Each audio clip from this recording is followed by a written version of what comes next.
नमस्कार। आज हम 7वीं कक्षा पाठ्य पुस्तक के अंतर्गत कबीर की वाणी इस पाठ के बारे में जानेंगे। कबीर की वाणी इसका अर्थ है कबीर योक्का माटलू, कबीर गारी माटलू, कबीर की वाणी। यहाँ एक चित्र दिए गए हैं, चित्र को ध्यान से देखिए। चित्र में क्या क्या दिखाई दे रहे हैं। पिक्चर మీకు ఏమేం కనిపిస్తున్నాయి చూడండి। पेड़, घास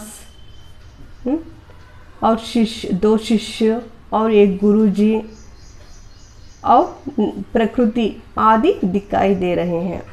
वे क्या कर रहे हैं? इस चित्र में शिष्य क्या कर रहे हैं? देखिए, शिष्य गुरु को प्रणाम कर रहे हैं। शिष्य प्रणाम कर रहे हैं और गुरुजी आशीर्वाद दे रहे हैं। उपर्युक्त चित्र किससे संबंधित है? उपर्युक्त चित्र गुरु और शिष्य से संबंधित है।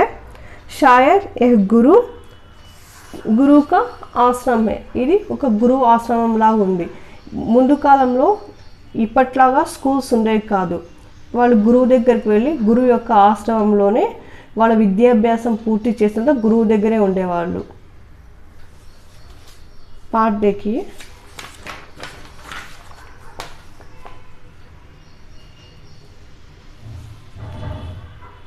इस पाठ के कवि है कबीरदास जी है। कबीरदास जी का जन्म जीवन काल देखिए 1398 से 1518 का। इस्लाम के अनुसार कबीर शब्द का अर्थ है महान। कबीर शब्द का अर्थ ही महान है। और इनके गुरु का नाम रामानंद और इनका जन्मभूमि लहर तारा ताल काशी और मृत्युस्थल मगहर उत्तर प्रदेश। और इनके पालन पोषण नीरू और नीमा ने किया। इनकी पत्नी का नाम लोई और संतान कमाल और कमाली। मुख्य रचनाएं शाकी, शबद और रमैनी। और इनकी भाषा अवधि, सदुकड़ी और पंचमेल किचड़ी है। ఈ పాఠంలో మీకు కబీర్ దాస్ యొక్క పద్యాలు 4 ఇచ్చారు। ఈ 4లో ఫస్ట్ వన్ చూడండి। పైన పిక్చర్ని గమనిస్తే మీకు కొంచెం ఐడియా కూడా వస్తుంది। तीरथ गए से एक फल, संत मिले फल चार, सद्गुरु मिले अनेक फल, कहे कबीर विचार। देखिए, कबीर दास का विचार है कि कबीर दास చెప్తున్నారు। कबीर का कहना है कि तीर्थ गए से एक फल। तीर्थ का अर्थ पिलग्रिमेज, तीर्थ स्थान जाने से, तीर्थ స్థానానికి పుణ్యక్షేత్రానికి వెళ్తే మనకు ఒక ఫలితం వస్తుంది। సంత్ మిలే ఫల్ చార్, అదే మనం సెయింట్స్ జతలో ఉన్నామనుకోండి, సంతోంకి సంగతిసే అంటే గొప్ప వాళ్ళ జతలో ఉన్నామనుకోండి, మనకు 4 ఫలితాలు లభిస్తాయి। పుణ్యక్షేత్రం పోవడం వల్ల మనకు ఒకే ఒక ఫలితం లభిస్తుంది। అదే మనం సెయింట్స్ జతలో ఉన్నామనుకోండి, ఋషులు గొప్ప వాళ్ళ జతలో, అలాంటి వాళ్ళ జతలో ఉంటే మనకు 4 రకాలైన ఫలితాలు లభిస్తాయి। సద్గురు మిలే అనేక్ ఫల్, ఒకవేళ మనకు మంచి గురువు లభిస్తే చాలా ఫలితాలు ఉంటాయి। సద్గురు మిలే అంటే సద్గురు, మంచి గురువు దొరికారనుకోండి, అనేక ఫలితాలు, చాలా రకాలైన ఫలితాలు మనకు లభిస్తాయి అని कबीर दास చెప్తున్నారు। कबीर कहते हैं कि तीर्थ जाने से एक फल मिलता है। तीर्थ స్థలానికి అంటే పుణ్యక్షేత్రం పిలిగ్రిమేజ్ వెళ్తే మనకు ఒక రకమైన ఫలితం వస్తుంది। సంతోं की संगति से, గొప్ప వాళ్ళ సైన్స్ జతలో ఉన్నామనుకోండి, 4 फल मिलते हैं, 4 రకాలైన ఫలితాలు మనకు లభిస్తాయి। लेकिन सच्चे गुरु को पा लेने से, ఒకవేళ మనకు ఒక మంచి గురువు దొరికారనుకోండి, जीवन में अनेक फल मिलते हैं, మన జీవితంలో చాలా ఫలితాలు మనకు లభిస్తాయి। बाद में देखिए, जहाँ दया तहाँ धर्म है। जहाँ दया, ఎక్కడైతే దయ ఉంటుందో, దయా కార్తే మెర్సీమా, తహా ధర్మ హే, అక్కడ ధర్మం కూడా ఉంటుంది। ఎక్కడైతే దయ ఉంటుందో అక్కడ ధర్మం ఉంటుంది। जहाँ लोभ वहाँ पाप, ఎక్కడైతే గ్రీడీ లోభం ఉంటుందో వహా పాప్, అక్కడ పాపం ఉంటుంది। ఎక్కడైతే లోభం ఉంటుందో అక్కడ పాపం ఉంటుంది। పాప్ కాదు సిన్। జహా క్రోధ్ తహా కాల్ హై। జహా క్రోధ్ కార్తే యాంగ్రీమా, ఎక్కడైతే కోపం ఉంటుందో, క్రోధ్ కార్తే కోపం ఉంటుందో అక్కడ కాల్ హే, కాల్ కదా డిస్ట్రాయ్, నాశనం కూడా ఉంటుంది. ఎక్కడ కోపం ఉంటుందో అక్కడ నాశనం కూడా ఉంటుంది.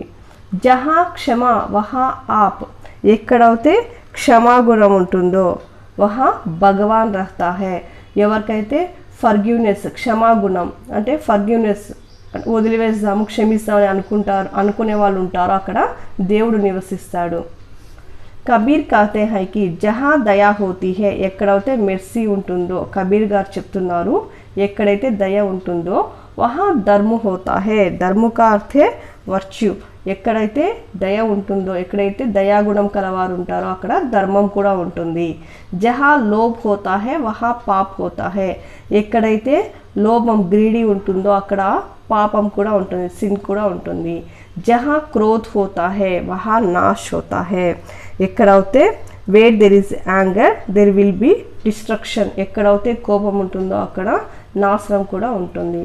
జహా క్షమా హోతీ హే, ఎక్కడైతే ఫర్గివ్నెస్ ఉంటుందో వేర్ దెర్ ఇస్ ఫర్గివ్నెస్ వహా భగవాన్ కా వాస్ హోతా హే, అక్కడ భగవంతుడు నివసిస్తాడు. వాస్ కా అర్థే రిసైడ్స్ మా అంటే నివసించడం, ఎక్కడైతే క్షమాగుణం ఉంటుందో ఫర్గివ్నెస్ ఉంటుందో అక్కడ భగవంతుడు నివసిస్తాడు అని చెప్పి కబీర్ దాస్ గారు చెప్తున్నారు.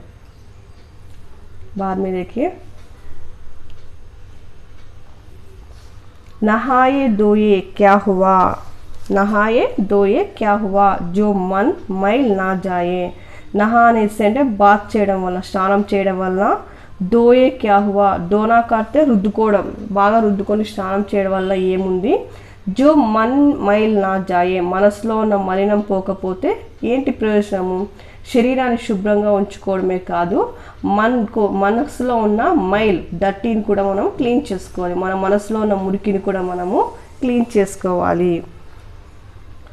మీన్ సదా జల్ మే రహే, మీన్ కాతే మచిలీ, మచిలీ సదా కాతే ఆల్వేస్ హమేషా, మచిలీ హమేషా జల్ మే రహే, ఎప్పుడు కూడా చేప నీళ్ళలోనే ఉంటుంది, నీళ్ళలోంచి బయటకు వస్తే బతకగలుగుతుందా, లేదు కదా, నీళ్ళలోనే ఉంటుంది.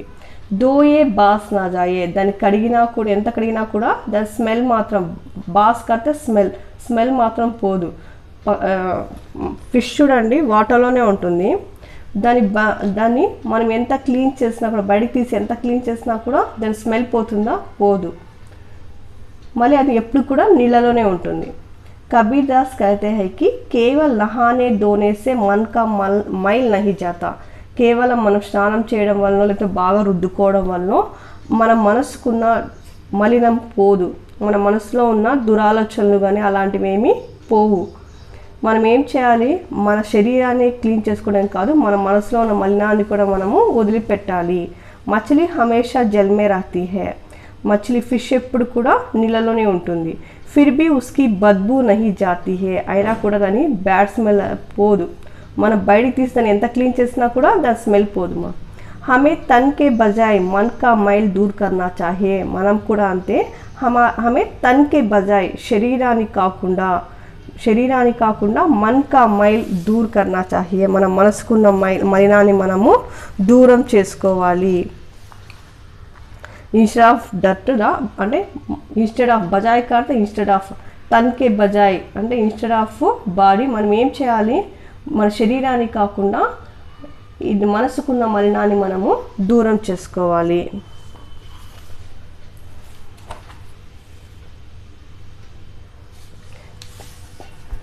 कबीर लहरी समंदर की मोती बिखरे आई, कबीर दास कहते हैं कि कबीर सेस लहरी समुंदर की, సముద్ర में लहरों की वजह से సముద్రంలో అలలు రావడం వలన మోతీ బిక్కరే ఆయి, మోతీ కాతే పెరల్స్ ముత్యాలు ఒడ్డుకు చేరుకుంటాయి, బిక్కరే అయ్యే బయటికి వస్తాయన్నమాట. అలల వల్ల సముద్రం నుంచి వచ్చే అలల వలన లోపలున్న సముద్రంలో ఉన్న ముత్యాలన్నీ కూడా ఒడ్డుకు చేరుతాయి. చూడండి మోతీ బిక్కరే ఆయి, మోతీ కాతే పెరల్స్, బిక్కరే ఆయి అంటే ఒడ్డుకు చేరుకుంటాయి బయటకు వస్తాయి. బగులా బేదున జానయి, బగులా కాతే క్రేన్ కొంగ దాని వాల్యూని తెలుసుకోలేదు, బేదున జానయి దాని యొక్క వాల్యూని తెలుసుకోలేదు. హంస చునీ కాయి, హంస దాన్ని చున్నా కాతే సెలెక్ట్ చేసుకోవడం, పిక్ చేయడం, దాన్ని పిక్ చేసుకునే హంస తినేస్తుంది. హంసకు పెరల్స్ వాల్యూ తెలుస్తుంది, కానీ బగులాకి క్రేన్కి దాని వాల్యూ తెలియదు కాబట్టి అది ఏం పట్టించుకోదు. కానీ హంస ఏం చేస్తుంది, దాన్ని పిక్ చేసుకుంటూ తినేస్తుంది అనమాట. ఇక్కడ చూడండి, కబీర్ कहते हैं कि समुद्र की लहरों के साथ లహరి సముద్రకి సముద్రం యొక్క అలల ద్వారా మోతీ ఆకర్ తట్ పర్ బిఖర్ జాతే హే, ముత్యాలు వచ్చి తట్ పర్ అంటే షోర్మ ఒడ్డుకు వచ్చి పేరుకుంటాయి ఒక దాంట్లో వచ్చి అక్కడ చేరుతాయి ఒక చోటకి. బగులా ఉన్కా మహత్వ నహి జాంతా, బగులా బేద్ నా జానయి, క్రేన్కి ఆ పెరల్స్ యొక్క మహత్వ అంటే ఇంపార్టెన్స్ తెలియదు, వాల్యూ తెలియదు. మగర్ హన్స్ ఉన్కా మహత్వ జాంతాయే, కానీ హన్స్ అంటే స్వాన్కి హంసకు దాని యొక్క వాల్యూ తెలుసు. ఇస్లియే హన్స్ మోతియోంకో చున్కర్ ఖాతా హే, అందుకనే హంస ఏం చేస్తుంది, ఆ మోతి ఉంటాయి కదా పెరల్స్ని పిక్ చేసుకుంటూ తినేస్తుంది అనమాట. So the swan picks and eats the pearls. అలా దానికి వాల్యూ తెలుసు కాబట్టి, పెరల్స్ వాల్యూ తెలుసు కాబట్టి పిక్ చేసుకుని తింటుంది. అర్థాత్ అసలే వస్తువు కా మహత్వ సిర్ఫ్ జ్ఞాని హీ జాంతా హే, అంటే ఏంటి అంటే అసలీ వస్తువు కా మహత్వ, ఏదైనా ఒక వస్తువు యొక్క ఇంపార్టెన్స్ సిర్ఫ్ అంటే కేవల్ జ్ఞాని హీ జాంతా హే, అంటే దాని గురించి తెలిసిన వాళ్ళు వర్తీ పర్సన్స్ మాత్రమే తెలుసుకోగలరు. That means only the wise persons know the worth of a real thing అని. అంటే ఏదైనా ఒక వస్తువు యొక్క వాల్యూ ఎవరికి తెలుస్తుంది అంటే కేవలం వైస్ పర్సన్స్ మాత్రమే తెలుస్తుంది. ధన్యవాదాలు.